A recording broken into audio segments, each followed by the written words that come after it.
केंद्रीय गृह मंत्री अमित शाह जल्द ही जम्मू क्षेत्र के दौरे के दौरान जम्मू कश्मीर के भाजपा के सभी 28 विधायकों से मिल सकते हैं। हालांकि अगर उनके जम्मू दौरे का कार्यक्रम नहीं बनता है तो वह इन सभी विधायकों को दिल्ली बुलाकर केंद्र शासित प्रदेश जम्मू कश्मीर में भाजपा की राजनीतिक रणनीति बना सकते हैं और यहां पर ताकि पार्टी के एजेंडे को पूरा करने के साथ साथ दोनों संभागों में विकास जो है वो सुनिश्चित किया जा सके, इसी को लेकर चर्चा जो है वो की जा सकती है।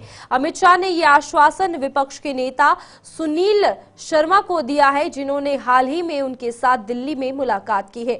आपको बता दें कि विधानसभा चुनावों में भाजपा ने केंद्र शासित प्रदेश में 29 सीटें जीती थी, लेकिन इसके एक दिग्गज और नगरोटा के विधायक देवेंद्र सिंह राणा का निधन हो गया। यही वजह है कि भाजपा के पास अब 28 विधायक है और इन सभी 28 विधायकों के साथ गृह मंत्री अमित शाह जो है वो जम्मू कश्मीर के विकास को लेकर, राजनीति को लेकर, राजनीति पर रणनीति को लेकर सभी पर चर्चा जो है इन 28 विधायकों से कर सकते हैं। हालांकि ये कहा जा रहा है कि वो जम्मू कश्मीर आ सकते हैं, जम्मू आएंगे या फिर जो 28 विधायक हैं उन्हें दिल्ली बुलाकर चर्चा जो है वो की जाएगी और ये काफी खास जो है वो रहने वाला है, क्योंकि सभी 28 विधायक जो है वो दिल्ली जाएंगे और केंद्र शासित प्रदेश यानी कि जम्मू कश्मीर में भाजपा की राजनीतिक रणनीति कैसे बनाई जाए, कैसे काम किया जाए ताकि भारतीय जनता पार्टी जो जम्मू संभाग में भी है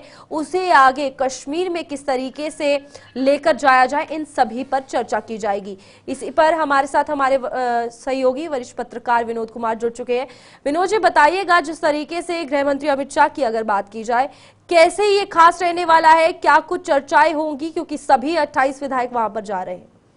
रूपाली, इसकी सीक्वेंस देखिए कि अभी सुनील शर्मा जो एलओपी है, लीडर ऑफ अपोजिशन है, वो गृहमंत्री अमित शाह से मिलते हैं और उसके बाद पिछले कल की बात कर रहा हूँ, उमर अब्दुल्ला जो चीफ मिनिस्टर है यूटी जम्मू कश्मीर के, वो गृहमंत्री अमित शाह से मुलाकात करते हैं और ये कहा जाता है कि बिजनेस रूल ऑलमोस्ट फाइनल हो चुके हैं, कभी भी नोटिफिकेशन निकल सकती है।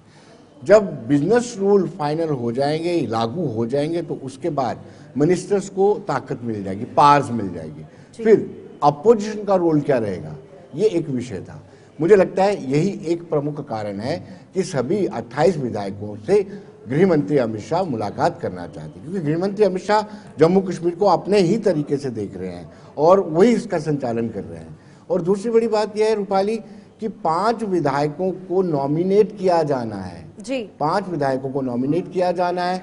2 सीटें हमारी खाली हो चुकी हैं। एक उमर अब्दुल्ला 2 सीटों पे इलेक्शन लड़े थे, वो दोनों से जीते थे, एक सीट उनको छोड़नी पड़ी थी। एक नगरोटा में स्वर्गीय देवेंद्र सिंह राणा के देहांत के बाद वो सीट भी खाली है।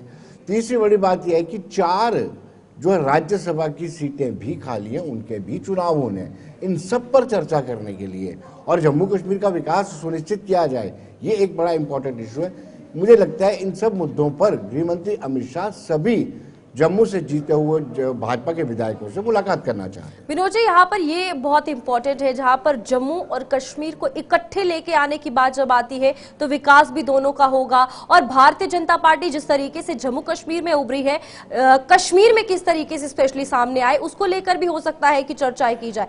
तो क्या लगता है यहाँ पर बराबरी को लेकर जो बात की जाती है, क्योंकि उमर अब्दुल्ला की बात की जाए तो उन्होंने ये कहा कि जम्मू कश्मीर 370 की बात हमेशा होगी, स्टेटहुड की बात होगी और इशू हमेशा बनता रहेगा, जब कल वो मिलने गए थे।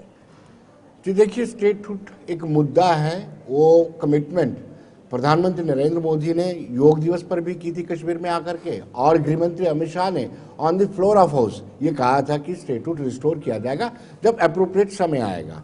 वो तो एक डिमांड है ही। 370 या स्पेशल स्टेटस वो भूल जाइए, वो पास्ट है, भाजपा भी यही कहती है और इवन जो बड़े ज्ञानी हैं, जो पॉलिटिकल जानकारी रखते हैं, वो भी ये कहते हैं कि 370 पास है, पास वापस नहीं आ सकता है, क्योंकि 370 अगर उसमें संशोधन किया है तो केंद्र सरकार ने किया है, तो केंद्र सरकार ही वापस ला सकती है। तो 370 एक पास्ट है, स्टेटहुड देना है, ये कमिटमेंट किया हुआ है।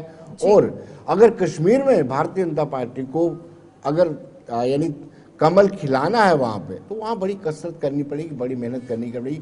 पिछले जो 2024 के विधानसभा चुनाव थे, उससे पहले जितनी एक्सरसाइज की गई, आपने खुद देखा होगा कि अपनी पार्टी बनी, फिर गुलाम नबी आज़ाद ने पार्टी बनाई, और भी बहुत सारे प्रयत्न किए गए, लेकिन उसमें कामयाबी नहीं मिली है। अब कोई और फार्मूला क्या तय करते कि आने वाला वक्त बताएगा।